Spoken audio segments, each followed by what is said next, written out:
welcome to my channel, Keeley Talks. I am joined here by Ronnie, who is a survivor of DV himself.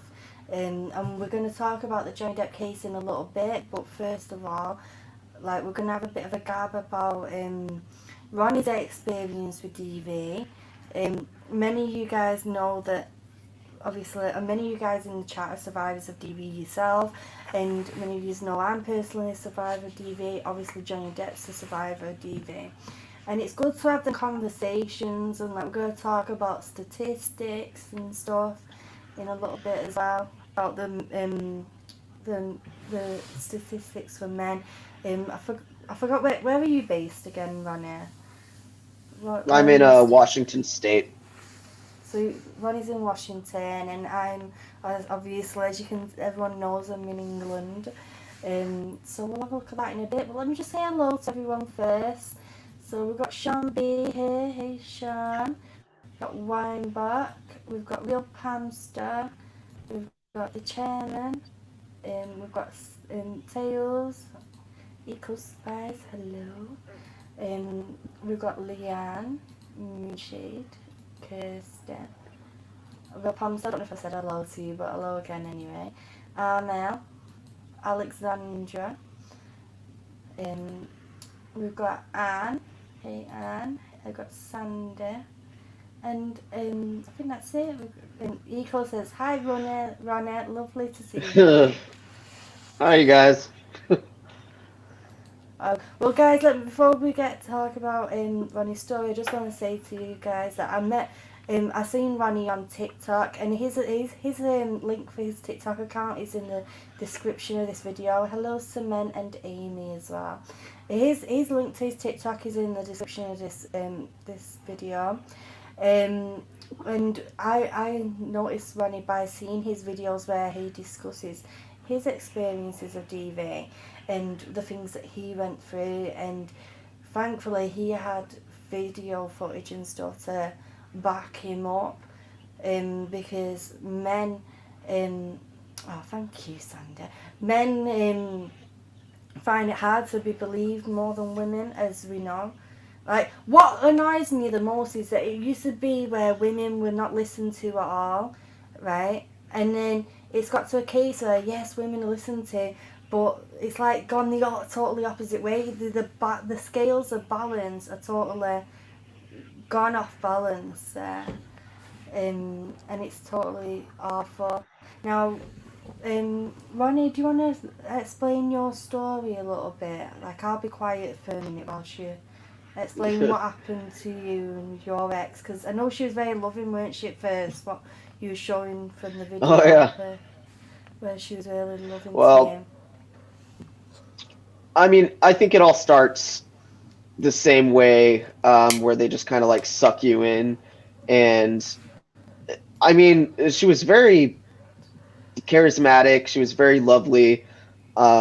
We had a lot of things in common, and it just slowly, I mean, you don't even realize it when it actually happens. You're just like, you get sucked into it, and then there's nothing else that you can do to get out of it. I mean, you're literally trapped.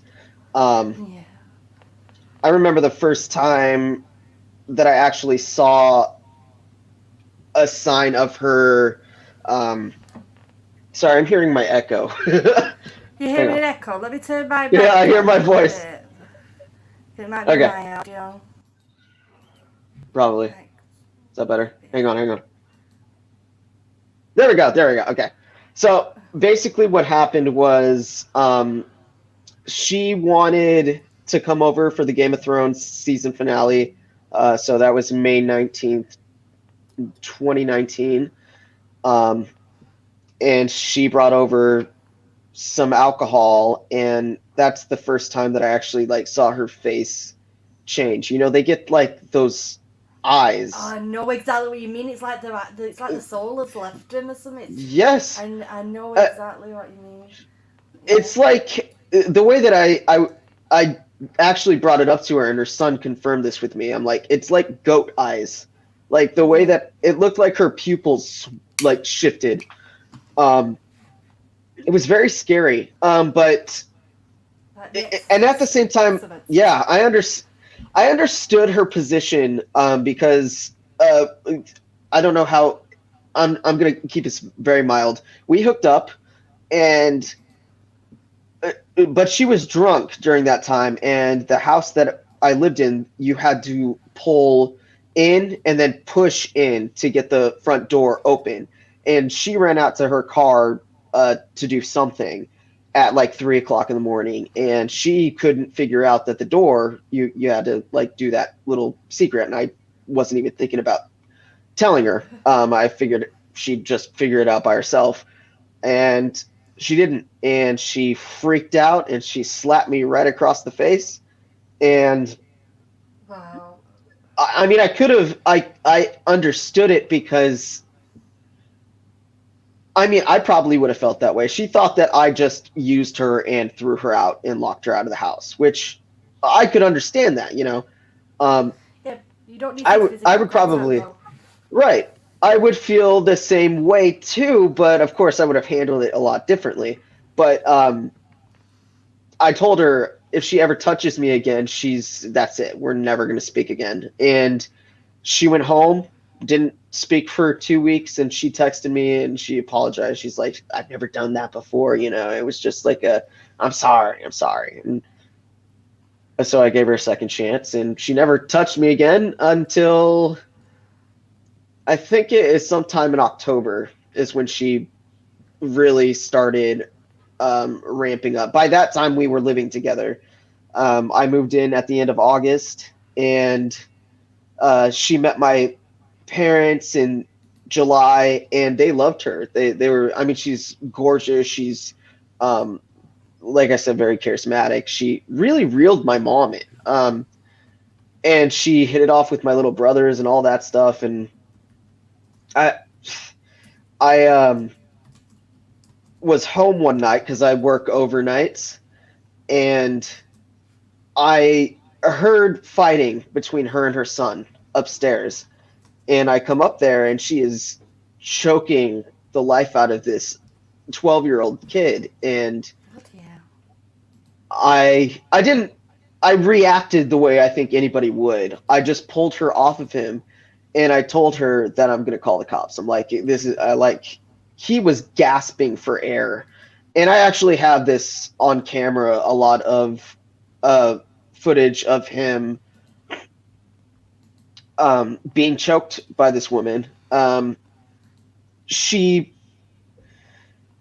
told her that I'm going to call the cops, and she said that if I do, she's going to tell them that I touched him inappropriately.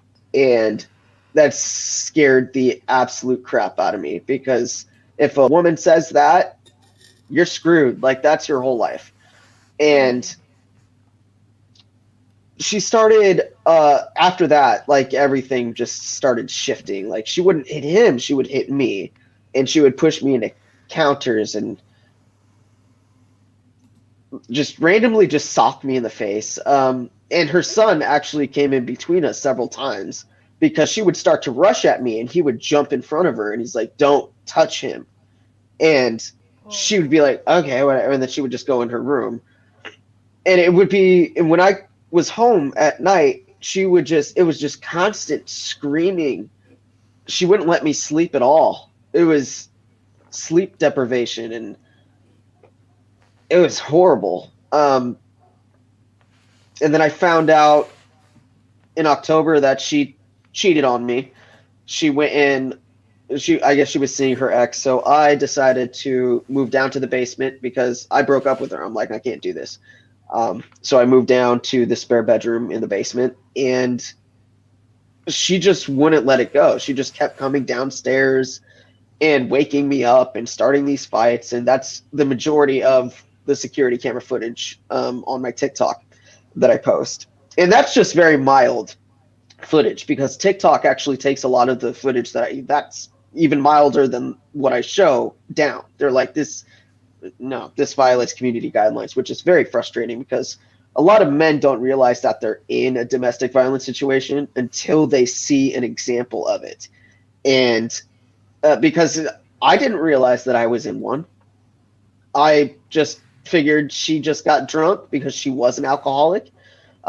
She's just drunk. She's in a bad mood. She'll fall asleep. She'll get over it the next day. Just up and down, up and down, up and down all the time. Like the next day she would apologize and then it would just repeat. It was a cycle. She convinced me that my friends and my family... Somebody having a drink does not make them an abuser, though. Like, that's true. When you've had a drink, you're not. I'm not violent when I've had a drink. Neither am I. Violent when you've had a drink. You're not violent when you've had a drink. But in your mind, that's what you think. Oh, you know, it's just them. Yeah. In that moment, that's what you put it down to. But it's not. It's them. An abuser is an abuser, like I was saying before. Yeah. Sorry for interrupting you, Ronnie. No. You're good. You're good. And it is true. Like, if you decide to drink, that does not make you an abuser. Of course it doesn't. But she has a long history. I didn't realize that this is just a pattern that she has. Like, she gets drunk and she beats the crap out of people. She is just one of those people, and then she blames the alcohol for it. Like I told you earlier, I drink too, but I don't get violent. I just chill out and I play video games or I watch TV or something. I don't ever put my hands on someone. It was just an excuse, you know. That's just, she wanted something to blame it on. So after I moved down to the basement, she just kept saying that I was saying and doing things that didn't happen. So I was like, it was freaking me out because I was like, did I really do this or did I not do this? So I finally just got security cameras and I set them up because I needed to verify to myself that I wasn't going crazy, that I wasn't blanking out and doing things that I'm not remembering. Like, what's up? Sorry, I missed that. Did she say that you was doing things that you weren't doing? Was she accusing you? Yes. Yeah, she was saying that I was... That's the head worker. They make you second guess and make you question your whole reality. Like, and they make you... It's manipulation, straight up. Or they make they like, you remember conversations they've said, like, they're like, no, I didn't say that. Yeah. I didn't. Yeah. I'm like, yeah, you did. I remember. What? Like, you start thinking, am I thinking this wrong or what? Dude, it was driving me crazy. I was like, am I doing these things or am I not doing these things? And I needed to hear it for myself. So I was like, all right, let me get these cameras, and I set them up. I had no intention of trying to... I had no idea that this type of footage would be caught on these cameras. But I'm glad that it did because it helped prove my innocence in the end. And... finally, like, it caught her just beating the crap out of me. And one night, what was it? It was April 25th. It was my night off, and we ended up drinking and having a fight, making up, and we were... I fell asleep in my room, and she was sleeping in my room with me when I fell asleep. And it was about 2 o'clock in the morning, and I just randomly get woken up by someone punching me in the face, and it felt like, you know, that stinging feeling when you get hit in the face, like that feeling. It was just, it was that over and over and over again. But there was also somebody that had their hands around me, and not even for a second did I believe that it was her. I thought that there was an intruder in the house, and I had no idea what else to do. So I was about to pass out. I remember just searching for something on the bed to hit this person over the head with, just to get them off of me. And I have no idea how I did it, but I just punched in the right spot. And unfortunately, it broke her nose. But this person fell to the ground. And I immediately got up, like, well, not technically immediately. Like, I had to catch my breath for a minute because you're about to pass out. But when I did get up, I ran to the door because my thoughts weren't with that person or my safety. I was thinking, are they okay? Like, I thought that her son and her, they wouldn't be okay at all. And then that's when I heard her crying, and I'm like, oh my God, she did it. And I turned the light on, and I remember running over to her, and she's like, no, how could you do this to me? You're a piece of crap. You attacked me. She, like, flipped the whole situation. She acted like I started the whole thing. I was asleep. Like, what? Yeah. And she went upstairs, you know, screaming at me. I have footage about that too. People asked about what happened afterwards, and she's just screaming at me. Her son even woke up, and he's like, "Dude, really?" You can hear him on the video. It's very sad that a kid had to witness that, because my parents were violent too, and I can imagine what he went through. It's not fair to him. No. And I'm embarrassed that he even had to see that. But she called the cops.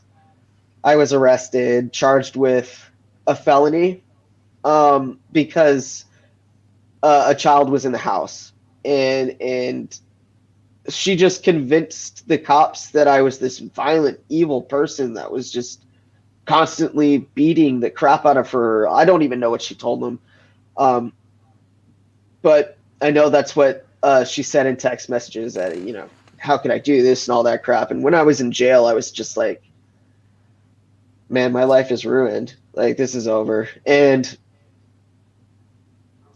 I really thought that I was about to lose everything. And, you know, I'm thinking about my next moves. Like, okay, who's going to take my cats? Because I do have 2 cats, and, you know, they're my babies and all that. And I was in there for 2 days. And the cops, they looked at the footage and they're like, yeah, no, this is self-defense, straight up. It was all caught on camera. Like, thank God. I'm so glad that they could see that, because at the end of the day, people sometimes miss.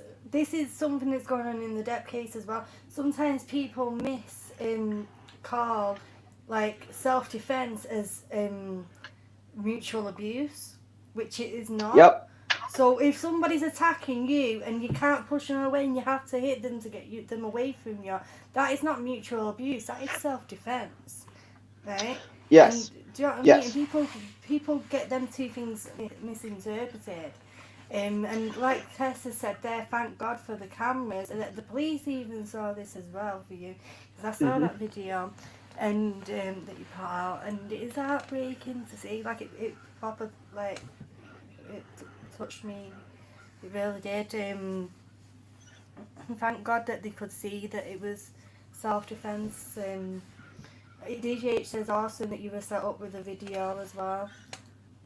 Yep.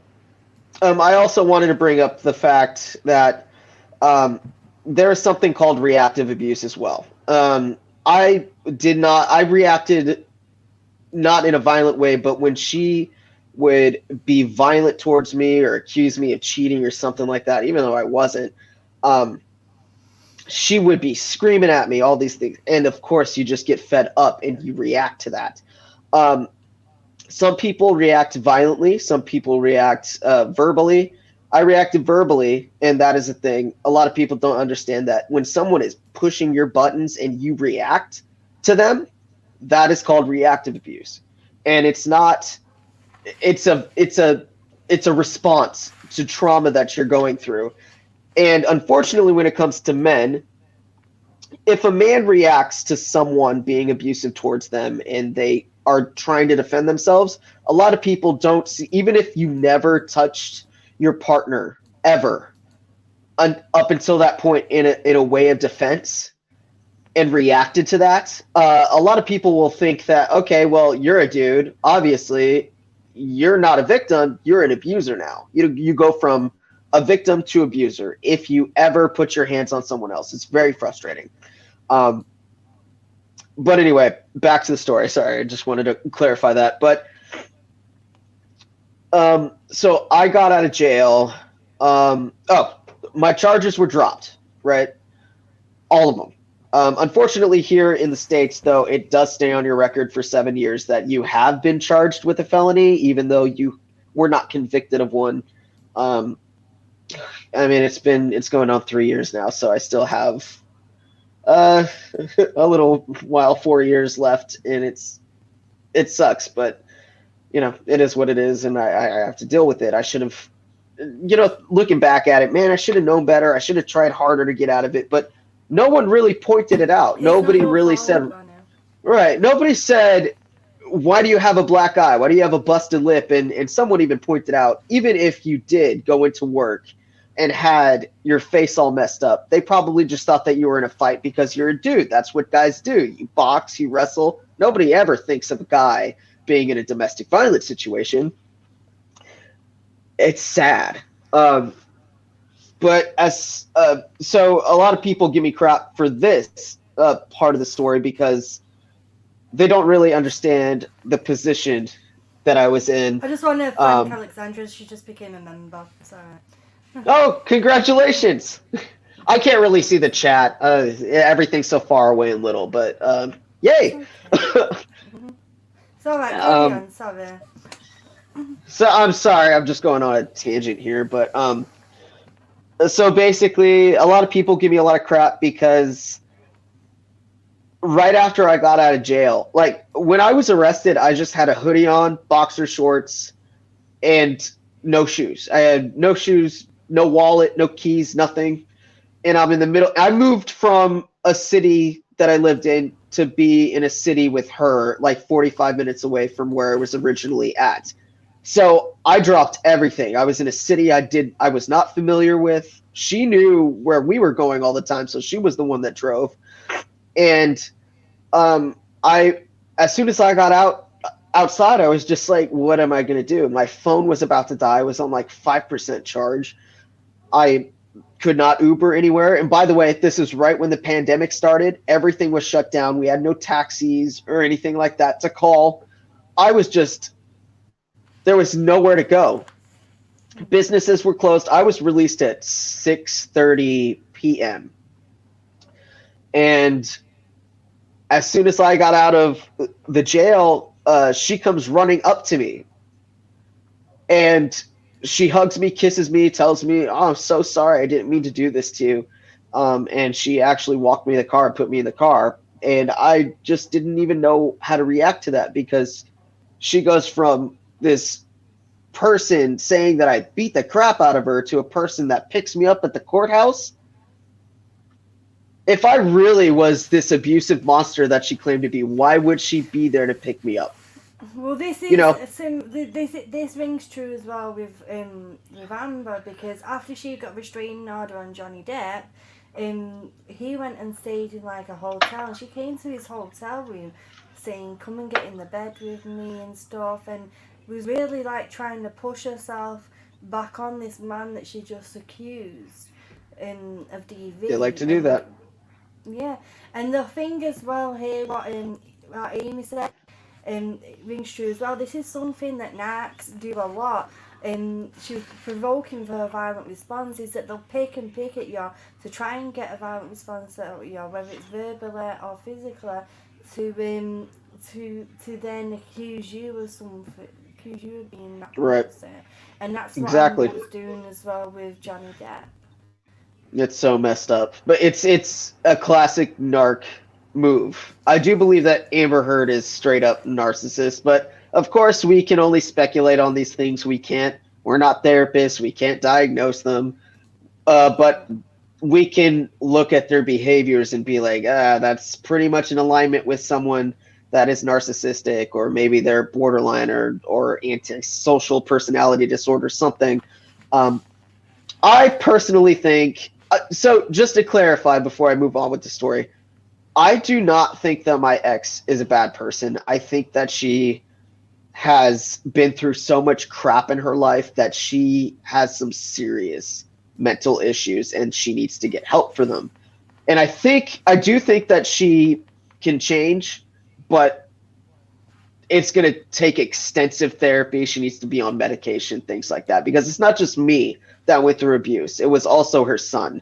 And he's still with her. So I hope that I am friends with him, by the way, and he is fine. He's doing fine. But where was I? Oh, I got out of jail. She picked me up. She drove us home. And the whole time she's talking about how she didn't want me to move out. She's like, listen, can you just stay for a little bit longer? Because when I moved down to the basement, I was going to leave. But then the pandemic hit, and you have to stay. There's no apartment complexes open or places to go. There was nothing. Everything just shut down. The whole world stopped, man. And you gotta be careful with your wording of it, Yeah. by the way, on YouTube, because YouTube's very funny about it. We call it the What did I beer say? bug. No, you've not said it, but when you say the actual name of it, YouTube strikes the video, so you have to call it the beer bug when you talk about. I know it's stupid. But Okay. My bad. That's- Sorry. I it's don't okay. ever go live ever. No, I'm glad. If I say something, call me out on it so that I can correct it. And I didn't tell you this before the stream, and you've not done it, but just just as a reminder, careful you don't mention any names or areas, or careful you don't dox yourself or. Oh, of course. Yeah, I'm not gonna. No personal information, of course. Yeah, I forgot to say that to you. Like I've let you. No, you're chat fine. away for 25 minutes, and I forgot to bloody say it. But you've been doing really well. You've been saying that person, they, them, and that's the best thing, isn't it? I've gotten very used to not because I don't want to give out any of her personal information. Honestly, like in protection of not only her but her son and where I live, where she lives. You know, we're in different states now. So anyway, sorry, cat hair. She was wanting. She just kept saying during the car ride how she needed me to stay just for another month. Don't leave yet, because as soon as I got home, I just kept telling her, I was like, I'm gonna leave. This is it. And she's like, well, where are you gonna go? Are you gonna call your ex? She just kept talking about my ex. She was very obsessive with my ex, even though there's nothing there. I didn't even speak to her, but she was just very obsessive with her. So as soon as we get home, I had to leave for work about 2 hours after I got home. And so I jumped in the shower because I was in jail for 2 days. Ugh, it's gross. Yeah. And so I jump in the shower and she's like, can I go through your phone? And I was like, sure. That's Bird's girlfriend. Yeah, she's terrible. She wanted to go through your phone. Again, another big red flag line. Like me, like I was through my father's phone. Well, at that point, I just didn't care anymore. Like, what else could she do to me? You know, I just wanted. If I said no, she would get angry, and that would have escalated to a fight. And I didn't want to fight. And there's nothing on my phone that she could find. I mean, she went through it all the time anyway. She always thought that I was cheating, even though I wasn't. Like, I'm constantly home with you and your son. What are you talking about? But that's just what these people do. They're very suspicious of you, even though she was cheating on me the entire time. So, you know, I just give her my phone. She goes through it, and she saw that I told my mom the night before, like right before I got arrested, I sent my mom a text, and I was like, Mom, I'm going to go to jail because she's hitting me. And she flipped her shit. I seen her angry, but not sober. Like, she was sober and she just was enraged. And it scared me the way that she reacted. And I was like, all right, I'm out. I'm leaving. And I just ran out of the house. Like, I wasn't concerned with anything else. And I had my 2 cats there. And I remember she picked my cat up. And he's a Maine Coon mix. He's a very big cat. He's about 30 pounds. And she held him out of the window and she said, take your effing cats with you. And just holding him outside of the house by his little arms. And I'm like, Monstro's screaming his head off. And her son ran up behind her and said, how could you treat an animal like this? And he picked him up and he's like, Ronnie, I got them. And he locked himself in his room for 2 days. I remember I was texting him just to make sure that the cats were okay. He's like, yeah, I've locked myself and your cats in my room. And I thanked him for that. And I was gone for about 2 days. Got an apartment. I slept in my car. I had nowhere else to go. There were no shelters open. There was nowhere else to go. And thankfully, the apartments that I applied to, I was accepted within probably 30 minutes. They were like, yeah. But my apartment wasn't ready for 4 days, so I had to sleep in my car for 4 days. And so I got in here, and we worked. I did have to communicate with her, and I worked this schedule out. She said she did ask me what my address was because she flipped the whole thing, and honestly, it made me the whole time. I thought that I was the aggressor in this whole situation. Wow. Like, why did I attack her? Was the thought in my head. Like, it wasn't I was defending myself. It was just, you hurt her. You hurt her. How could you do that? And it was just like, those were the texts constantly when I was in my car for those 4 days. She was just like, how could you do this to me? You're evil, blah, violent. Excuse me. All these kinds of things. And it really got into my head that I was this abusive, horrible person. And I was like, you're right. I need to get help. And it wasn't the case at all. They really manipulate you into thinking that you are this just evil person. Yes, gaslighting. Yeah, it was horrible. And so, you know, she's like, all right, these are the times I'm not going to be there. Come and get your stuff. I moved out within like 2 days, got all my stuff, did not speak to her again for a month. And a month afterwards, and it was very hard that first month. I think I was just in shock. I didn't cry. I didn't really take anything in. It was just going through the motions, getting up, going to work. I wasn't even eating. Also, during this time, back in the relationship, I wanted to go back in and just say that she controlled the way that I ate, and I lost 60 pounds in 6 months. It was not healthy. Like, I've put on 30 pounds since I left her, but still, it was just, even my doctor was concerned. She's like, why are you losing so much weight so quickly? And I'm like, oh, I just thought that I was doing really good. No, I wasn't. She was starving me out. And I remember I had to sneak food when I went to work too. I stopped and got some fast food or something just to eat. And even then I felt bad. I felt terrible. Like, you shouldn't be doing this, Ronnie. But yeah, it was, but anyway, so she texted me May 20th, 2020 and said, this is hard, and wanted to talk about things. And she said, was this when you was in your new apartment? Just because we yes, back this. And forward. Yeah. Yeah. Sorry. Like, this is after you stayed in the car and got your apartment. Yes. This. For a month. Yes, this was right after I got my apartment. I was in my apartment for a month, and we didn't speak for a month. And then she texted me and said, you know, all that, and she offered me money back.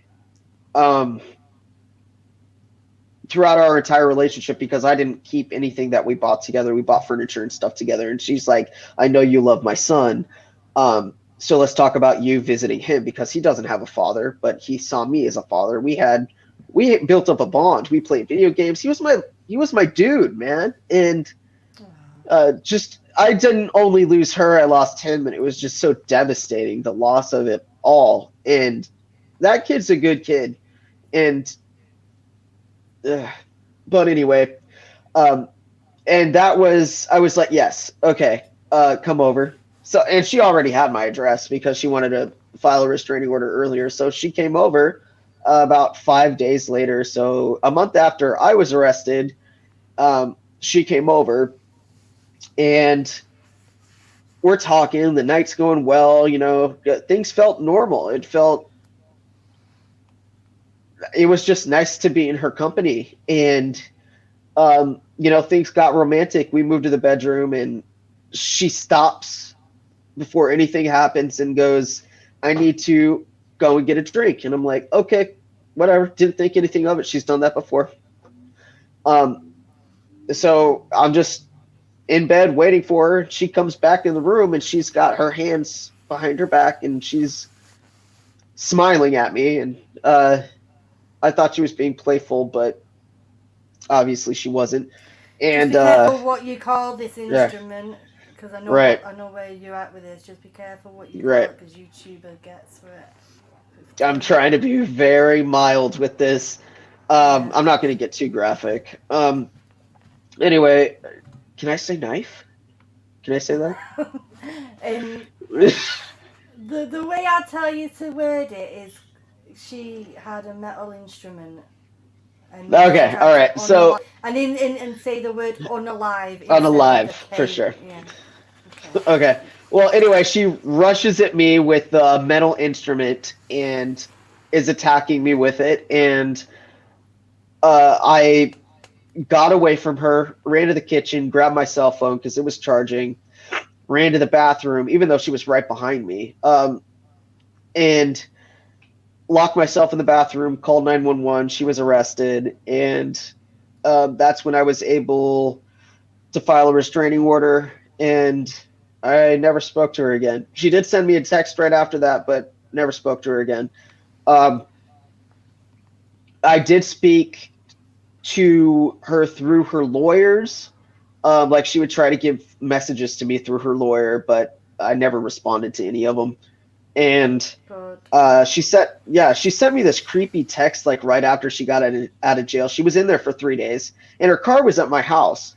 So the restraining order was in place when she came back to get it, but I didn't know that she did because one day her car was there, the next day it was gone, and so I figured she just picked it up, and then she sent me a text right after she got home, and it was creepy. Have you seen the text? No, I've not seen the text message video. The text basically said, "I'm so sorry for what." Hang on, I actually think I have it. It was the creepiest text that anybody could send you after they assault you. Oh, my phone has started. Well, anyway, I don't want to keep anybody waiting. I remember you saying on your video that she actually nipped you as well, didn't she? With the metal instrument. With the metal instrument. Oh yeah, she managed to. She did. You were bleeding. She cut me in several places. Yeah, there were a lot of. She got me all over the place. I was very cut up. But I got away from her, and I do have a picture that the cops asked me to send them because they're supposed to take a picture of you when this stuff happens, but they forgot to. So the next morning, the detective, he was like, "Hey, I forgot to get a picture of you. Can you send me a picture of yourself?" And I did, and you can see the cuts all over my forehead and my face and all that. But so the restraining order is in place until 2025, and I know that she has to do community service. She has to go to anger management classes, alcohol classes, even though she was sober during this whole time. And then at the end of it all, like a lot of people think this is justice, but it's not. All of her charges are going to be dropped. Like it never happened. Just why are they getting dropped? Because I don't know. I really don't know. The prosecutor told me that she's going to throw the book at her and she's going to make sure that she gets jail time and all that, but no, that didn't happen.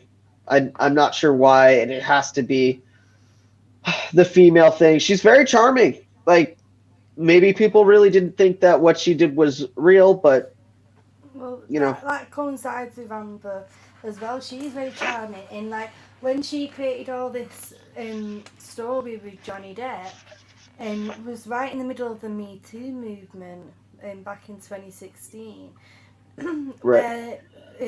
So she basically weaponized that Me Too movement. She used it for her own gain.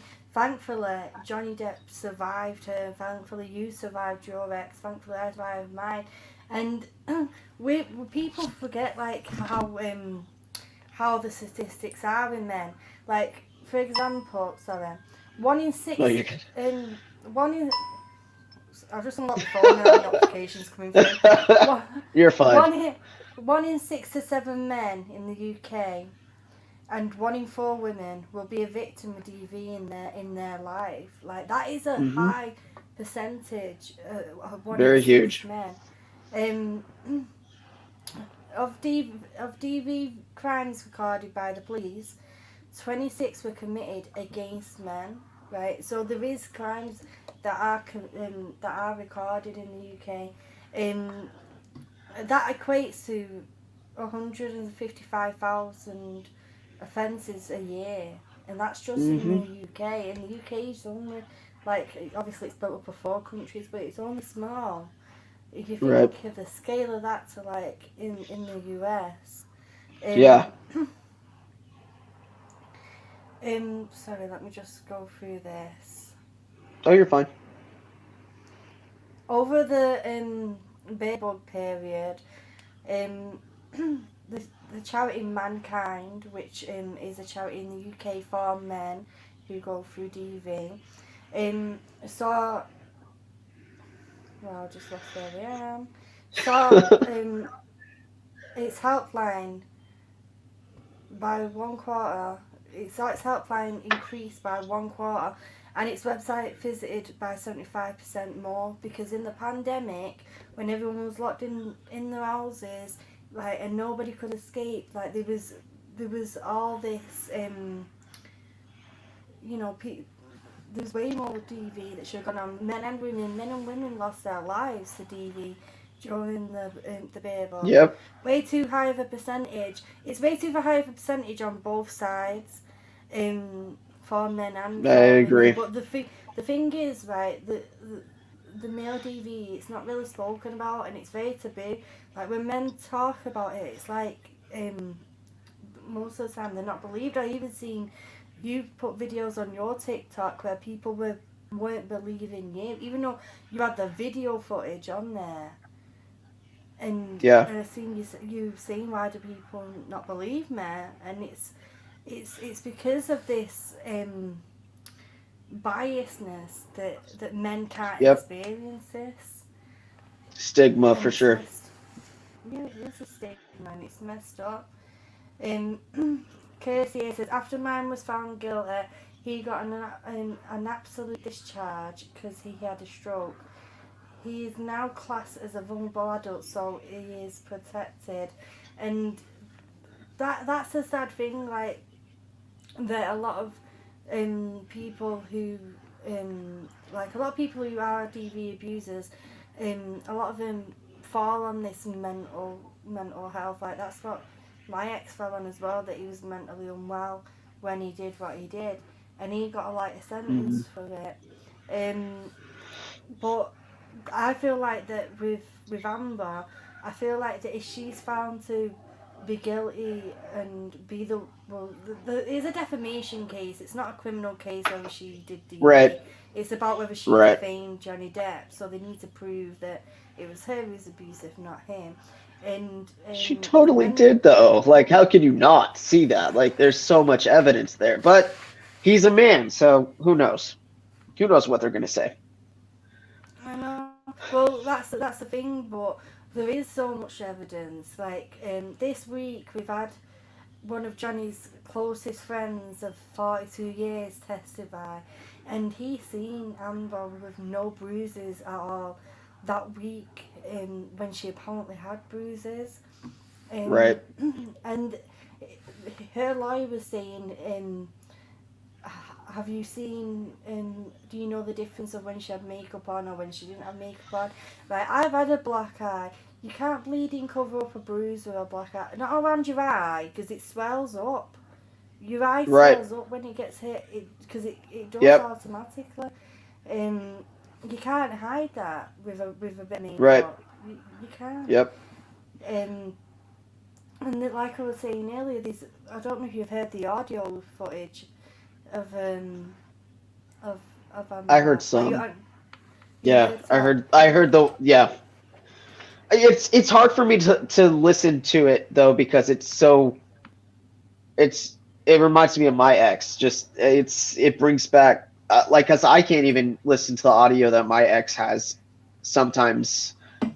Even my cats, it's definitely PTSD with them too, because as soon as they hear her voice, they just run. And to hear Amber Heard's footage too, they ran. It was like listening to the same person, just their tone and how evil they are in that clip. It's just, and the fact that she even admitted to it. Come on, is that not enough? Like, really? It's ridiculous. She was like, I didn't punch you, I hit you. Right. Like, there's a difference. I know. And he said, don't tell me what it Still, feels like to be punched. Yeah, like, physical contact. Yeah. Like, keep your hands to yourself. I don't understand.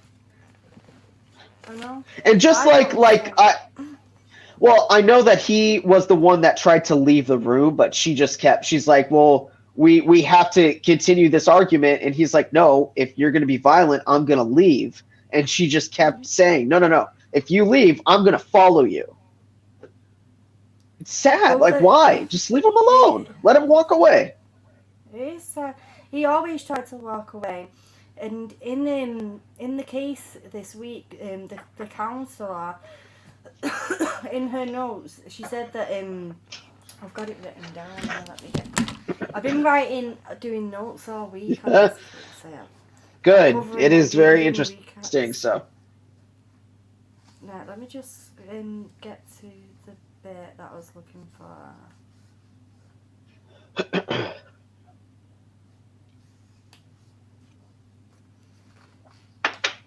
Right, level understand.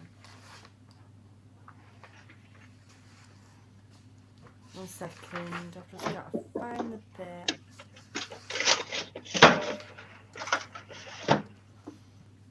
Right, in her summary notes, she put here that AH said that she was always hitting back as a point of pride. That's what AH said to her. And then later she admitted that she always hit first and initiated it. And at the end here she said she initiated fights, continued fights, and he tried to de-escalate and walk away. Messed up. He always de-escalated. He always just tried to leave the situation and get away from her, but she didn't want to. By the way, I have an update that I want to just share whilst I'm doing this stream, if that's okay, about the case that came out yesterday. Do it. So, I seen this on Twitter by a lady called, you won't know, but she's called Laura B, and she lets us all know the transcripts and everything. So I'm going to read this transcript. A lot of people in the chat might have heard this from another live stream, but basically this is Amber Heard's friend Eve Barlow, who is also a journalist. She's been banned from the court. I've not done a video about it or anything, but these transcripts have been released and it tells the exact reason why she's been kicked out of the court. So it says here, the court, so this will be like the judge. Okay, we have got the court reporter. Alright, is this your matter? Mr. Chu, who is Johnny Depp's legal team, his lawyer, he says, yes, Your Honour. Very briefly, good morning, Your Honour. May it please the court, Ben Chu, wait, let me just get to the thing of it. So Mr. Chu says, may I approach? The court says, yes, sir. Mr. Chu says, Your Honour, we are moving, or Mr. Depp is moving for the permanent exclusion of Eve Barlow from the court. Like I was saying earlier, Eve Barlow is Amber Heard's girlfriend and she's a journalist. So the judge says, Eve Barlow, who is Eve Barlow? Mr. Chu says, Eve Barlow is a journalist and Miss Heard's current girlfriend who is sitting in the front row. The court says, okay. Mr. Chu says, yesterday the court ordered her to the back row and then she was later, as I will discuss in a minute, thrown out at 4:31 p.m. by Lieutenant Porter. But if I could explain to the court says, okay. Mr. Chu, what the court is seeing, you will recall yesterday, Mr. Rottenborn, who is Amber Heard's lawyer, Mr. Rottenborn came up with what was Miss Barlow's phone. The court says, okay. Mr. Chu, and he showed you the first document that you're looking at, the shorter version. The court says, right. Mr. Chu says, the text, this is a text from Miss Deuters Gina Duters. Gina Duters was a witness on the stand on Thursday, and she got kicked off the stand because of, she admitted that she had seen part of the trial online. But anyway, Mr. Chu says the text. This is a text from Miss Duters, Gina Duters. We understand that she was properly excluded, but this is what he showed you, Your Honour, saying to the court, representing to the court, that Miss Duters had texted since the start of this trial. And Your Honour, you will see that Mr. Rottenborn showed you did not have the date. If you look at the second document, you will see, Your Honour will see, I'm sorry, it's an Instagram post. It's an Instagram post. So Mr. Rottenborn, and the court says, it's not like I would know the difference, but I thank you for the clarification. Mr. Chu, who's Johnny Depp's team, says, I didn't give him my age, but so what Mr. Rottenborn showed you was Miss Duters' Instagram post without the date. And the second document you're looking at was her post, and it shows the date, which makes it very clear that it was January the 8th, 2021, which is from the UK trial, when it was in the UK.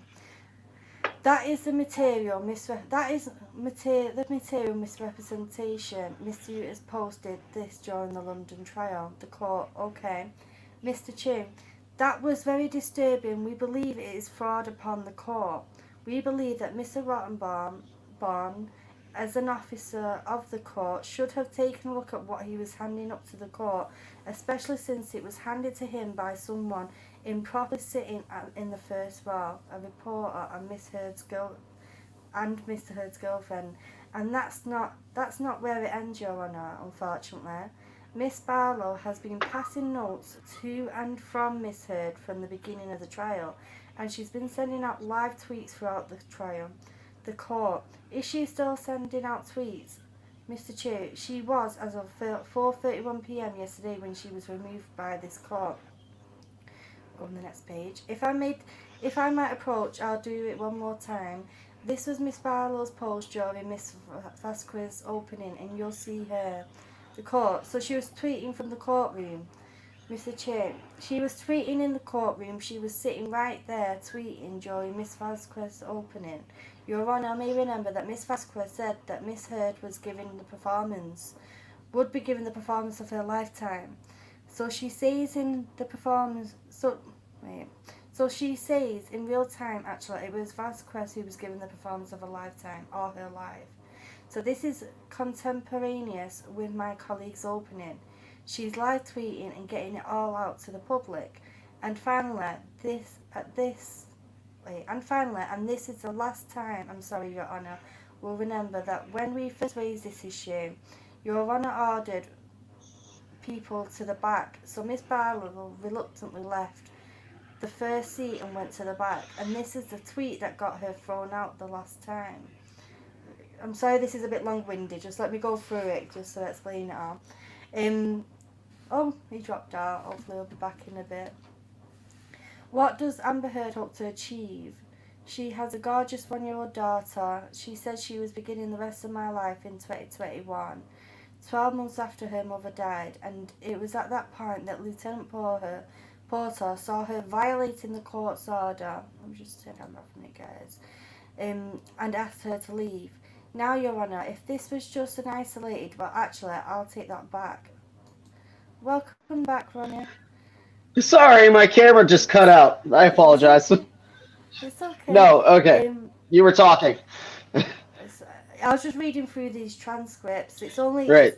There's like 2 more pages after this. I'm on page 2. Oh, go for it. Go for it. I'm listening. And it was at this point that Lieutenant Porter saw her violating the court's order and asked her to leave. Now, Your Honour, if this was an isolated, well, actually, I'll take that back. It's more. The court, if you violate the order, you violate the order. Mr. Chu, it's more than enough to get her thrown out permanently, but it takes place in a context. Your Honour will remember the inappropriate disclosure of SA violations in violation of the protective order, perhaps more aggressively because people weren't participating by WebEx in this one. 2 days before the trial, Miss Heard posted on Instagram her opening argument, and I understand none of the jurors referred to it, but she made very clear in her Instagram post that Mr. Depp's name wasn't mentioned in her op-ed, which was the primary feature of Mr. Rottenbottom's opening. This was really egregious. I can't pronounce that word. Then Egregious. during my egregious, thank you. Then during my opening, to try to throw me off, Miss Brederhoff made an improper objection saying, "You know," and she tried to mention it. The point is, Your Honour, the court's orders must mean something. We're trying to play by the rules here, and it is outrageous that what Miss Barlow has done. She was thrown out yesterday, and all we're asking, a very limited form of relief, is that she be barred from attending for the rest of the trial. The court, all right, Miss Brederhoff, who is Amber Heard's counsel, says, "Thank you, Your Honour. I actually had absolutely no clue that he was going to raise this morning, so I'm responding to the code. First of all, Eve Barlow is not a journalist. By the way, she is, because she's already stated that on her Twitter, and she's a journalist anyway. Second of all, she's not Miss Heard's," and it says ... and then the court says, "Well, you know, I really don't care about all that. She was tweeting live in my courtroom. This is 431. Miss Brederhoff, I don't know about that, Your Honour. The court, well, I do. I can read it. 4:31 on the April 14th, 2022. Miss Brederhoff, I know the court, and I know the deputies took her out because she was texting. That's against the court order. I don't let anybody, if I find anybody else texting, they don't get to come back in. So why would she be able to come back in? Miss Brederhoff, and I have no knowledge of this, Your Honour. The court, and I know you didn't, and I understand that, and I mean, like I say, when people were passing notes, I thought, well, legal teams. That's why I gave you the first role, because of legal teams. And the more information comes to me, bits and pieces, that it's not the legal team. Okay, so move back, Miss Brederhoff, and then the court, 1 second, zoom in. But then she's still texting, Miss Brederhoff. And let me back up just a little bit. Miss Barlow was not here during the opening. She was not present in the courtroom. And so the court, well, she was present when she did this live tweet in my courtroom. Miss Brederhoff, and that may be, Your Honour. I have no knowledge of it. I had no knowledge of it, and I have no way to address that, Your Honour. The court, well, I do. Miss Barlow is not coming back into the courtroom during this trial. Miss Brederhoff, okay. The court, okay. Miss Brederhoff, all right, thank you, Your Honour. The court, thank you. Mr. Chief, thank you, Your Honour. And then it's and then what you call it? She put a thing on saying upon consideration of plaintiff's motion, plaintiff being Johnny Depp, to exclude Eve Barlow from courtroom for pendency of trial, plaintiff's motion. Any opposition and being fully informed, it is this 15th day of April 2022, hereby ordered as follows. Plaintiff motion granted. So she got banned from the courtroom, and she's never to return.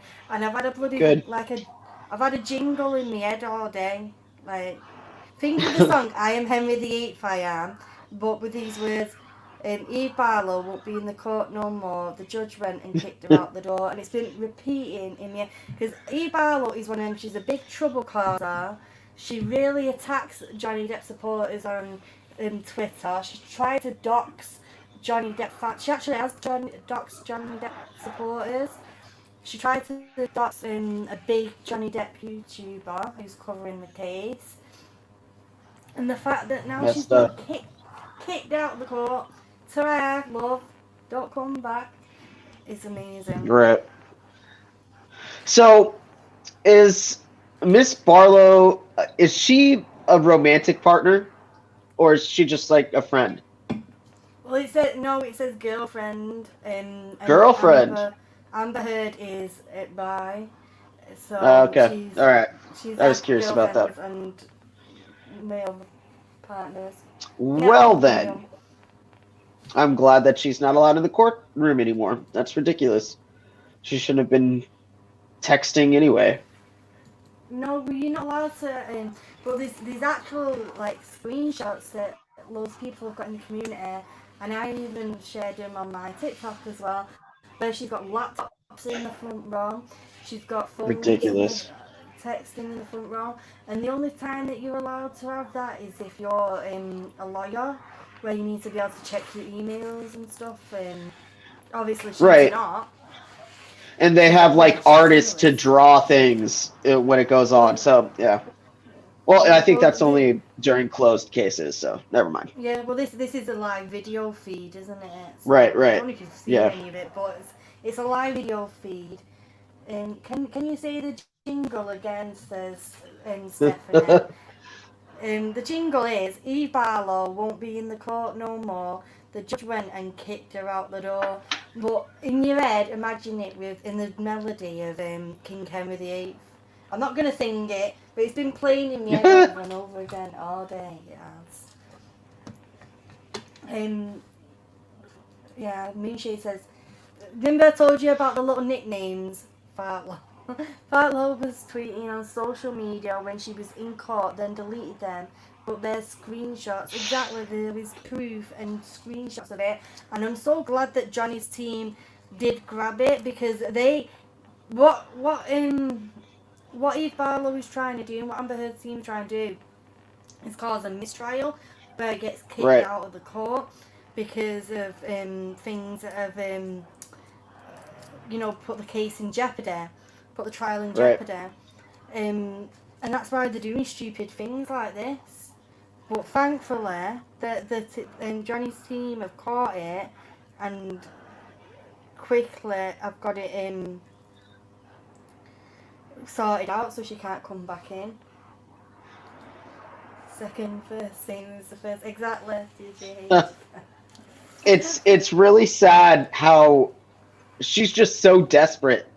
You can tell she's just grasping at nothing. There's nothing. He's got way too much proof. Like I'm gonna be very, very shocked if she gets away with this crap. Well, but I wouldn't be surprised, to be honest. Throughout the relationship, Amber has falsified evidence. Like when there was a time when she painted bruises on her face and took photos of it, and then went to the therapist and shown them. And the therapist even said that they weren't like black and blue or whatever, like you'd expect. She said it was like grey. It was like a grey colour, like a grey blue. Right. And it apparently was under her eye. And in my head, I was thinking, when you get hit in the eye, instantly it comes up like. It's a bruise. Yeah, it's swollen. Swollen. It's like a bee sting. Yeah, hey, Horae of Peace. And it comes up straight away. But she went to a therapist in person, shown her these apparent bruises on her face, and then shown her the pictures. And I feel like she was doing that as like an alibi, like a witness, like a medical person witness to have seen it. But you can tell by the photos that they're fake. I even recreated one of her bruise pictures using 3 lipsticks. Oh, you did? I did. I need to see it.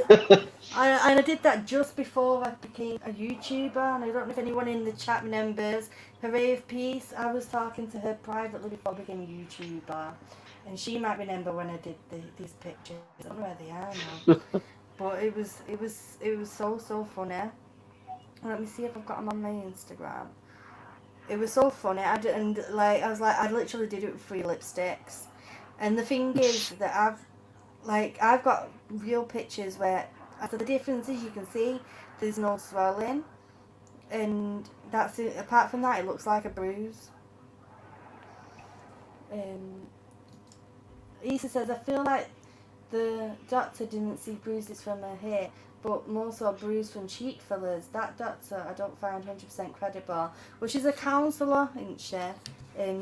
Possibility. She was a couples counsellor, but Amber did have cheek fillers a lot. So if I can see that, yeah. But Johnny Depp's, his pictures are straight up. You could tell somebody beat the crap out of him. Like, if you compare the two pictures, they're not even in the same realm. You could tell what's fake and what's not. I know, you look at his pictures, you know there's pictures of him where he is at premieres with her and she's got bruised red knuckles and he's got black eyes. Now if it was the other Yep. way around and he had bruised knuckles and she had a black eye on a premiere red carpet, Oh they would be yeah, eyebrows raised, they would be cancellations and all everything. over it. But with Johnny, because he was a dude, they probably thought, oh, you know, he's not had enough sleep or he's been fighting. But you can clearly see yellow bruises around his eye, like Yep. yellow black eye. Do you know what I mean when a bruise starts to fade? And Moon says Keeley talks. Turd saw the therapist in the morning. Then in the evening went out for dinner with JD. No bruise on her, but JD was bruised. Sean Beck took pictures of JD. Is that the same day, Moonshake? I didn't know that. Like I said, this is the incident. There's pictures of Johnny where he's got where after Amber Heard attacked him, and he's got all like his face is all red raw. He's got all scratches down his face and all red marks, and it is proper heartbreaking. I remember seeing a video of Johnny Depp, probably like a year ago, where they were at a premiere of, I don't even remember what it was, but he flinched. Like, she moved her hand up and he just automatically flinched away from it. And that is one of the telltale signs of like abuse. As I mean, if somebody moves very quickly around me, I flinch. Like, and to be in the presence of somebody that is beating the crap out of you, yeah, you're going to do that. That's just your natural response to it. Yeah, and you know what? That still lives on with like afterwards, even when you're with new people. Like when Gary was here, I asked him for like the remote or something, and jokingly went to like throw it to me, like just like as in a joke. It was just innocent, but I Right. flinched and then I started crying uncontrollably. And he's like, oh my god, I was probably PTSD. hyperventilating. Yeah, I was hyperventilating everything. He's like, oh my god, I'm so sorry. I didn't even think, like, I didn't think, Right. obviously, he said, obviously I won't go through it. I said, I know you wasn't, I don't know why my body's reacting this way. It's just automatically, it's like a fight or flight mode. Yep. Yeah, it's exactly. And it's not your fault. I mean, at least you're getting that out. Like, you're processing it. I mean, you just come out of it, right? 2018. It's not a very long Yeah. time. Um, you're still working through it. Like with me, mine ended 2021. I think no 2020. And I'm still 2 years later. I'm still just it's scared about everything. Just terrified. Even the color car. If I see the make and model of her car, I'm still like, ugh. It's just It's little processing it. It's things. healing. It's working through it. Yeah, it's scary. It is, We're working through it. but the best healer, I think, is being able to Trauma talk about response it. for sure. Yes. When you're able to talk about it and voice what you've been through, it's like it takes away the power of it a little bit. Do you know what I Yep. mean? Like You're right. when like I can control it because it's, you know, it don't control me now. I Right. say that, but then I still flinch. You know what I mean? But I can't help that because like it's just your body reacting. But I just couldn't stop crying it like for about Right. 10 minutes. It's just mad the way that your body reacts like that. I'm sorry, I'm just trying to find this picture on Twitter now so I can show everybody. Oh, you're good. But I mean, when that stuff happens, at least we know why we're reacting that way. Like, we're acknowledging that we have gone through trauma and that's part of the healing. Like, okay, this is what is a trigger. Let's avoid that in the future, or let's continue to be exposed to it so that we can work through it and not have to react that way later on. It's like a whole therapy thing, you know? Yeah, it is, and like you said, it's you know, like confronting it. Yeah. Gina says she says I flinch over 30 years later. It's kind of ingrained. I'm sorry. That's the bit that spooks me out, is that the fact that it might be ingrained in me now, and I might not be able to like let it go. And Right. that's all I want. What I want to do is just be able to move on from it and not have it control me. Well, I don't think that any of us that have gone through this, or certain, even if it wasn't domestic violence, any traumatic event, I don't think that we're ever going to get over it. All we can do is just understand what the trigger is and hopefully just be like, all right, this is why I'm reacting this way. I don't think that you can really help how your body responds. It's like fight or flight, you know? Um, I think you can Yeah. probably control the extent that it goes. Like you can be like, okay, this is what's happening, deep breaths, you can calm it down. But at the end of the day, if you're having an attack, you know why, you know? Exactly.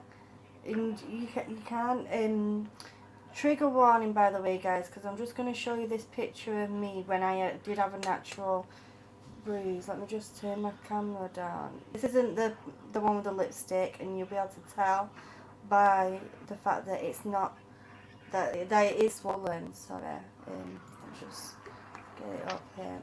So that's my, you see my eye there, and I was 22 years Very pregnant at this swollen. time. And that was from the front angle. My eye was like literally closed. No. You can't see Oh, the that's coloration. horrible. You see the one eye open and the other eye almost shut. And I'm just trying to go through me. I want to be able to show you the comparison of like a real. Sorry for anyone if that triggered them, but I just want to show you the comparison of a real bruise and the one that I painted. I was copying one of Amber Turd's, one of Amber Turd's bruises that she painted on her face, but I managed to do it with 3 lipsticks.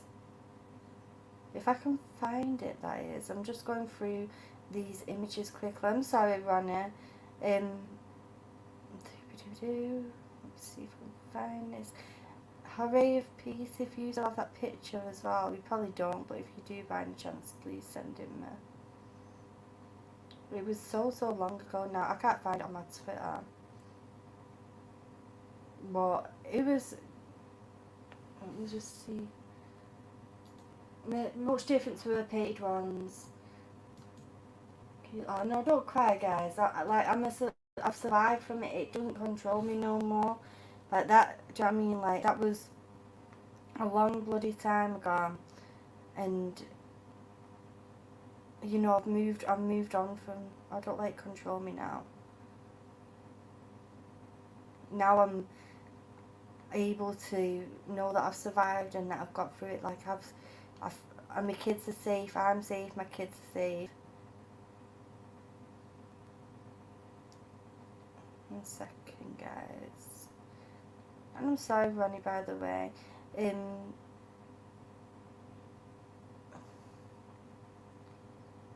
All right. Sorry. My neighbor needed something. No, you're totally fine. Did I miss anything? I was gone for like what, 2 seconds? No. I was Okay. just talking to myself about like how I don't let it control me anymore. Good. Have you gone to therapy or anything like that? Like what have you done to like overcome like Well, triggers? in with the first one that happened, I did go through like therapy, but like I said, I was pregnant when I was with the Right. first partner, and when I gave birth to that little child, when he was 6 weeks old is when I met the second one. So it's like I Hmm. went into a new relationship very quickly, which I shouldn't have done, and it was another abusive relationship. So I was like, and then I got pregnant again not long after, Hmm. and I got trapped within that relationship. So It I had happens. to, I had to, it took a big wake up call of what I went through to get away from it, and be able to heal from it. Right. Thank you, warriors indeed. Yeah, we are. We're all warriors and thriving and surviving. Yep. If it still controlled you, you wouldn't be talking about it. Some people, That's true. I've heard some people try and say that is it controlling you, but it's not. It's I find it as a sense of freedom to be able to come to a place that is safe enough that we are able to communicate and talk about it. It's cathartic. Yeah. It's healing. A lot of people, like when I speak out about it, in fact, a lot of people, they see a man speaking about this and they're like, wait, there is no way in the world that you did not do something to her in order for her to respond that way to you. Like you had to do something to her first. Like you either. You wear that. Yeah. Yeah. And I get that comment a lot. And also, I also get the comment, by you speaking about this, you are taking away from women their experiences with domestic violence. Like I'm taking away attention from women. I don't think that's speaking about my situation. Like I didn't even do it for followers or likes or anything like that. I did it for me. I spoke out because that's what my therapist asked me to do. Like healing. That is the way that I heal. I create videos. I have a digital media degree. I have a film degree. Like that is what I do. I create things and that is how I process them. I create videos, and that is what my therapist suggested that I did with the videos that I had. Just put it together, and that is how I heal. And a lot of people think that they're like, okay, well, if you're coming out as a guy speaking about this, then you are undermining women's experiences with this. It's not at all. Like, I'm not trying to take, like, women being abused is a real thing. Men being abused is a real thing. Why do we always have to think that we're taking away from another group of people just by speaking about a specific experience? I don't understand that. It's very frustrating, but I'm sure you've seen all the hate comments that I get just because I get death threats for talking about this, all because I'm a man that went through this. It is ridiculous. It's messed up. It's sad. It shouldn't happen. But that's the world we live in. So, well, it's not okay to accept it's just being the world that we live in. It's messed up, like you said, and that's what's so lovely about the Johnny Depp community is that it's such a safe place to be able to come together and open up. You see how lovely these people are in this chat. Like, there's only 21 people here. There's probably been other people in it. But look, like, sorry, man, that's not okay. Everyone's just so supportive and so loving. And make you feel safe, and I love that I've found this community of people that understand, and from no matter if you're a man, a woman, or a bleeding starfish, at the end of the day, abuse is abuse. Exactly. Will you send me the group that you're in? Because I would like to join it. Also, even though I get a crap ton of hate on TikTok, it has been the most support that I've gotten at the same time. You know what I mean? Like, if I didn't find TikTok during this time because I was just so alone when I first opened up about my story, that I didn't really think that I would get attention at all. Like, I didn't do it for anybody else. And the fact that so many people saw my story and they're like, my brother, my son, my husband is going through this, like, or has gone through this, and you're speaking about this, because you don't see men speaking about this stuff. And the fact that I did, I've helped a lot of people realize and recognize that what they're going through is domestic violence, and they need to get out, regardless of whatever gender you are. Because when I was little, my mom said, don't hit women. Keep your hands to yourself. Never hit a woman, Ronnie. Never hit a woman. You never hear people saying, don't ever hit a man, okay? Don't ever hit a man. Like, keep your hands to yourself regardless of whatever gender you are. A lot of people don't realize that. Like, what is the difference? Like, they're only pointing it at one gender, and it's frustrating. But at the same time, yes, the statistics show that women are more abused. But I wonder if that number would go up if people like me, men, were not shamed when they decide to speak out about it. I cannot, like, I've seen the statistics. It's all over the place. And it varies from verbal, domestic, physical, um, all that stuff. It's all different categories of abuse. And of course, women, it's always higher with women, but they're more comfortable coming out. Men are not. You get shamed for speaking about it. You do. It's Or you sad, don't get but believed. Or yes. you get what you've gotten, which is like threats and stuff, and Oh yeah. like told that you're putting women down by Yep. talking about your experience. How does it invalidate a woman? I'm a woman. I've been through DV. There's a lot of women in this community that have been through DV. By the way, I'm not in a particular group.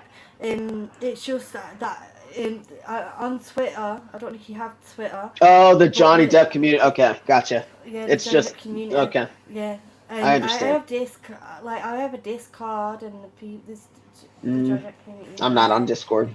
Um, but it's not necessarily a group. It's just like there's literally millions of Johnny Depp supporters all across the world, and Gotcha. I have the privilege of being connected to a small group of them. But they're like a family, like a tight knit family, who will open their arms to anybody, as long as they're loving and respectful. And the one thing that we don't take is any abuse of anybody. We don't let anyone be disrespectful, diskind, or invalidate somebody for what they've been Right. through, no matter Okay. what your gender is or whatever. Um, like we're not about that at all. Okay. Everyone's so supportive. Eco says women are meant to be the more gentle gender, and still there's his animosity against people who have been hurt because they don't have the right body parts. Clearly, we're all just human. True. Exactly, we are. True. Um, Kirsty says Discord is one of the safest places to talk about it. Like on my Discord that I personally, I have like different subs text where there's like a bit where it's like a general, and there's a bit where people just put memes. There's a bit where it's a support group where when people are on a bad day, they can just talk, rant and stuff in there. Um, but not Discord isn't for everyone. Like some people get annoyed by the notifications, but you can turn them off. I should check out Discord. I only really have the main apps that I use is just TikTok, Instagram, and Facebook. But the only app that I really talk about domestic violence is on TikTok because my ex.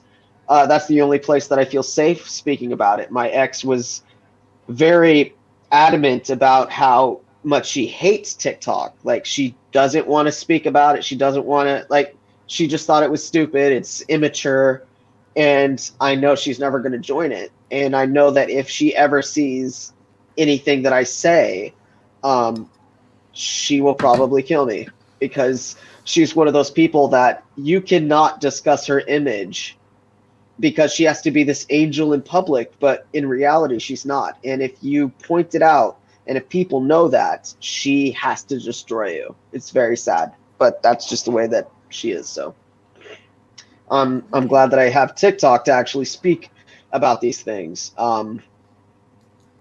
In I fact, the need Steve to. Wilkos show, they reached out to me and they wanted me to come on their show, and I thought about doing it, but at the end, I was like, no, she's gonna see this and she's gonna kill me. Like I have to protect myself, so no, I declined the invitation. Yeah, we have to make sure that you're safe ultimately. Yep, yep, And that's what's good about YouTube here is that, like, say if you was concerned on here, you could put a totally different name, and you can just turn your camera off, which is good.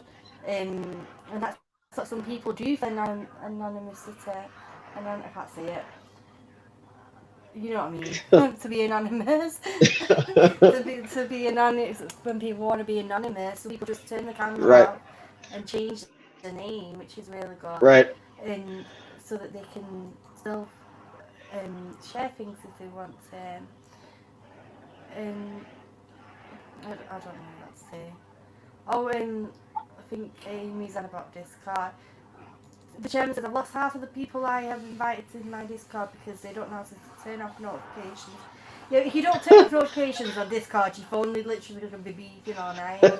So you have to like turn the notifications off and then just check it on your own terms. Yeah, all my notifications are turned off on every single app because, especially on TikTok, it's just like constant.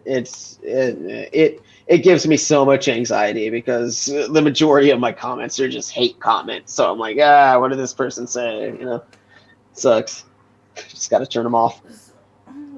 Some people literally don't know how to behave though, and it's like them themselves are abusive, and it's like they get off being abusive to other people.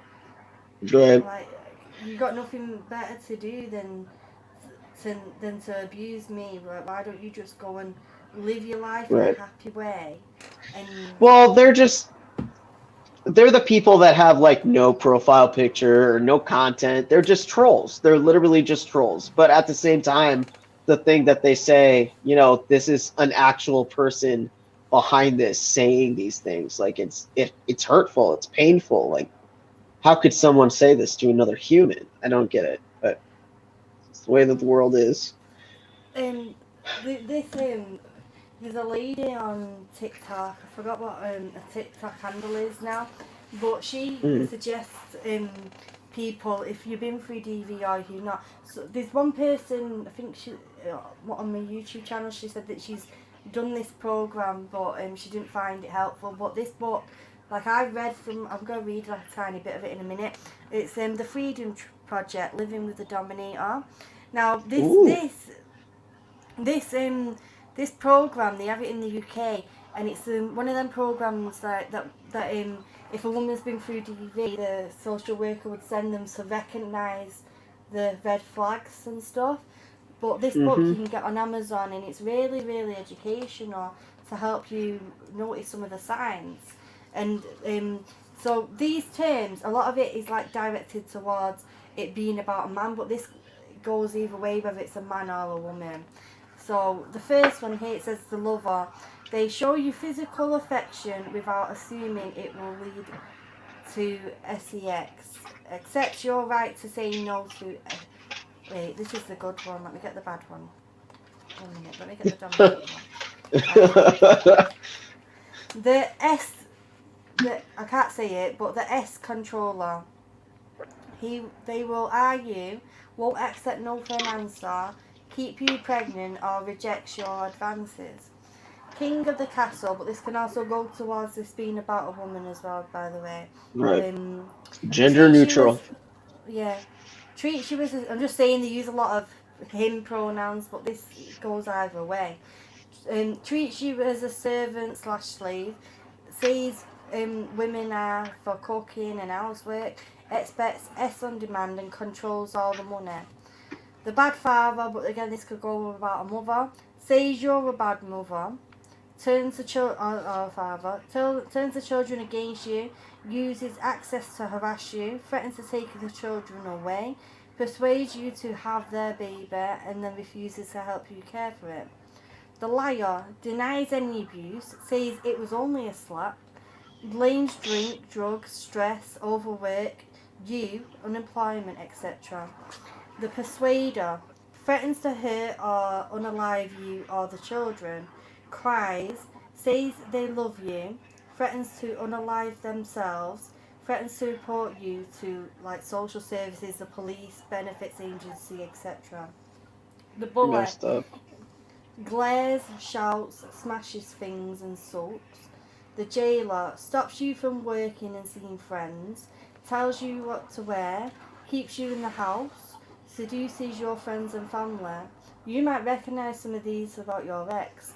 The head worker puts you down, tells you you're too fat, too thin, ugly, stupid, useless, etc. And these are just like little pinpoints of these characteristics of these dominating people, of these narcissistic people, these people who are controlling. Like, this is only a thin book, but it's really good to get. It's only £10. It's on Amazon, and it's really good to get, and even to suggest to your family and friends.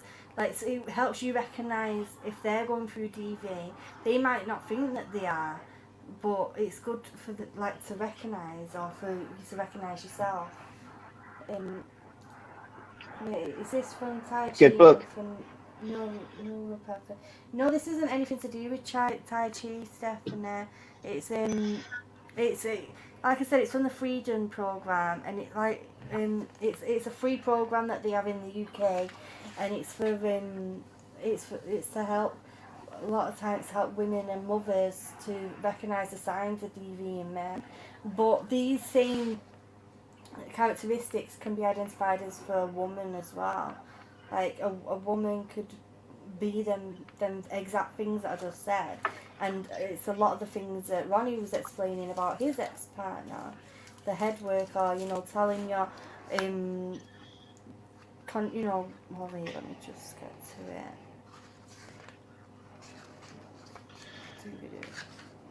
Sorry.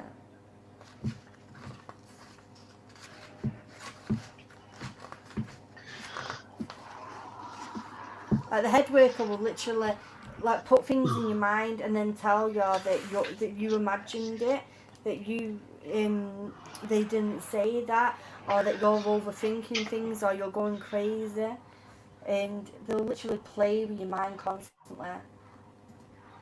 Yep. Wait, but what? Surfing it, but I'm listening to. I'm listening to your Freedom Program. Oh, it's called Living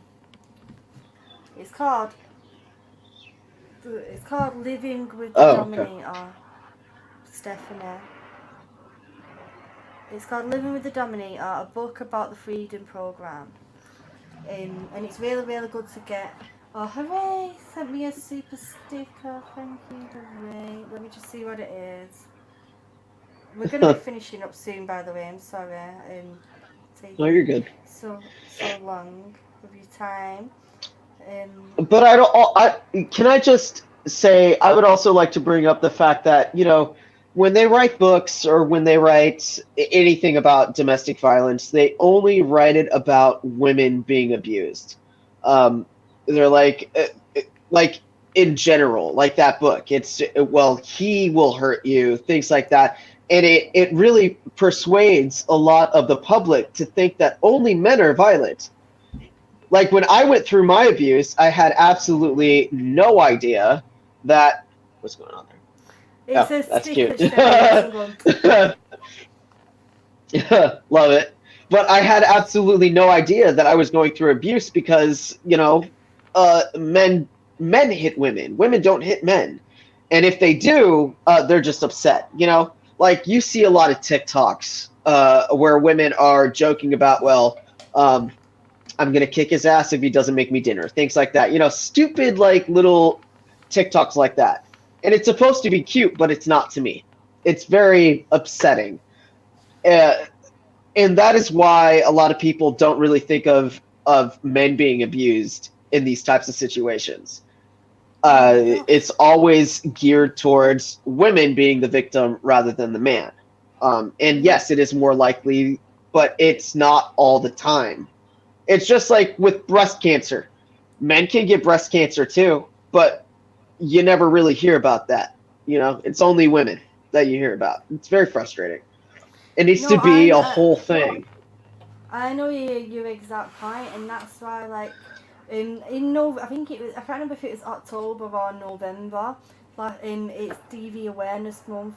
And in DV Awareness Month, every week on the Friday, I had a panel on, a mixture of men and women, and people were just having an open, honest conversation about their DV experiences. On the first week, I had me, my partner Gary, and a YouTuber called Zod, somebody in the community who was a guy, and I had 2 other women, so it was 3 guys and 3 women. And then afterwards, one of the women who came on my panel, she emailed me saying, what you're doing is really dangerous. Like, you're letting these men dominate this stream when men are less likely to go through DV. She called me crazy, and I was just doing it for money. Bearing in mind at the time I only had about 500 subscribers. I've only just been monetized like about a month ago. I've only just hit. I'm on like 1,023 subscribers. I'm just over that 1,000 mark that you need to be on YouTube. She said, do anything to get monetized. I still got the email. It really hurt me. The next day I ended up doing a 7-hour long stream ranting about it. And everyone coming around was really supportive. Like, literally just talking all day, you know, people on. But the thing is, me as a survivor of DV, I recognise that women and men go through it. I think that men and women need to have a voice. I think in some instances that men need to have a bit of a bigger voice because they're not listened to. It should be an equal amount of being able to vocalize, or whatever, vocalize, whatever the word is, and be able to get that that awareness out. And like in this community, we're supporting a man who has been through DV, and a woman is using the Me Too movement. You don't understand how many women who've been through DV are getting triggered by the fact that she is using a false narrative of what women have been through for her own perspective. Do you know what I mean? That hurts me as a woman who's been through DV twice. That I know it sounds a bit thingy, I don't care, but it hurts me that she's using something that I feel is trauma for this false narrative, and I know that it hurts a lot of other women as well. Janie says, Keel Talks, I'm sorry you were mistreated like that, but that person is hurting too. Hurt people. They do. But but it doesn't make it upset. Okay, I'm hurt. Like, I've been through stuff, but I won't take that out on others. And it's not okay to take it out on other people, and give them that excuse. Not an excuse. Yeah, it's not an excuse, and we can't excuse that person still goes in a lot of people. Like, I see them in other people's YouTube chats all the time, and they know who they are. Like, they could be watching my stream right now, but they can't comment on it, even though they're blocked. They can watch it. She just blocked. Of course. Good. And she knows who she is, and a lot of the chat know who she is. And you know, at the end of the day, you can't. She was giving me abuse because I had an equal amount of men to women on my channel, on my panel. Like, what the hell? Do you know what I mean? Right. Armel says the fact that a large part of the JD community are survivors is very telling. I wish they could see that in court. I wish that they knew that in court. I wish that they knew in court, like, and how the because a lot of the survivors who are in the JD community are women. Not all women. There is some men. Like, I've got men in here who have been through stuff, and tails, and cement shoes, and DJH. But the majority you can see are women. Not all of them are survivors. Not all of them have been through DV. But there is a lot of people. You've seen a lot of people in here talking about their stories just whilst we've been streaming tonight. And you know, what can you do? Anyway, supportive. Guys, I know, we've got to be supportive of each other and loving. Do you have anything else that you want to get out, Ronnie, before I close up here? We end this. I just want to say that, first of all, thank you for having me here. Secondly, if anybody needs to reach out to me just to speak about something, their brothers, sisters, whatever, if you need to speak to me, send me a message. I'm open. You probably find me on Keeley or chat. You'll have links in the videos and all that stuff. If you guys need to speak to me about anything, go for it. I'm here for you guys, just like you guys have been here for me. So if you guys need me, I'm wide open, you guys. But I do appreciate all of you and your support and all that. So everyone's been so lovely and supportive tonight. Because says thank you, Ronnie, for sharing your story. It's been a really good talk thank to you. listen to. Jean says nice to meet you, Ronnie. Take care. Nice to meet you guys too. Whenever I panel on sometime, I'll reach out to you to see if you want to come on as well if you want. Yeah, for sure. Okay. But like I was saying, guys, Ronnie he does a lot of his stuff on TikTok. He has shared his video evidence of what has happened to him on TikTok as well, and the link to his TikTok channel is in my description of this video here. If you're not already, please subscribe. And also, I'm going to be starting to do members only streams. If you want to become a member, feel welcome to. You know, it's up to you guys. Amy says, thanks, Ronnie, stay strong. Steph Thank says, you, Amy. Sending you lots of love. Thank you, Stephanie. She called you Rooney. No, Rooney, that's okay. Hi, Ronnie. He says, thank you, Ronnie. If Rob wasn't here, you'd both liked each other. Yeah, I've got a friend called Rob, and he's such a great guy. No, probably. Same here, Ronnie. You'll find a lot of Depp supporters are open for TV survivors, and they are. Thank you. They're the most loving people ever. Anyway, guys, I'm gonna go. I'm gonna be doing. I'm gonna do a stream. I'm gonna do a card reading stream. Might do it tomorrow. Because I'm gonna be doing them once a week, like I said. For the free readings. So if you want to check that out, you can. Next week, I'm also gonna be covering the Johnny Depp vs Amber Heard case again. I'm going to be struggling a little bit when the kids go back to school because it's the time it starts is 3 p.m. my time, and I'm like literally picking my kids up at school right at that time. So I'm going to play it by ear, but I should still be covering it all. Good night, everyone, and happy Easter as well. Everyone is celebrating it. Good night. I love you all to bits.